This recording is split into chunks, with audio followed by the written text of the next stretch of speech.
the Cold War did not end from the Western point of view. It did in surface rhetoric, but immediately the security state in the United States started to plan NATO enlargement. And by 1994, it was official U.S. policy.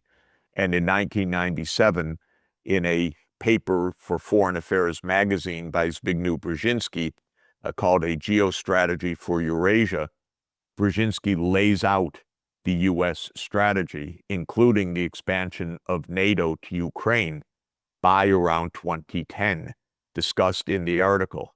And the article explains that the point is to weaken Russia, even to divide it three pieces: a European Russia, a Siberian Russia, and a Far Eastern Russia, linked together in a loose confederation that would have no imperial power, Brzezinski says.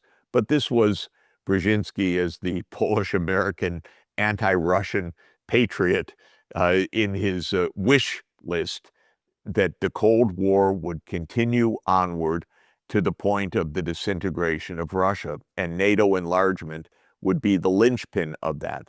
And surrounding Russia in the Black Sea, meaning that Ukraine and Georgia, Romania and Bulgaria would join Turkey as Black Sea nations that would surround Russia. So this story actually goes back to, yes, 1991, to promises unfulfilled by the West of no NATO enlargement. But if I could, Glenn, I'd like to go back to 1945, just very briefly. There was no peace treaty at the end of World War II.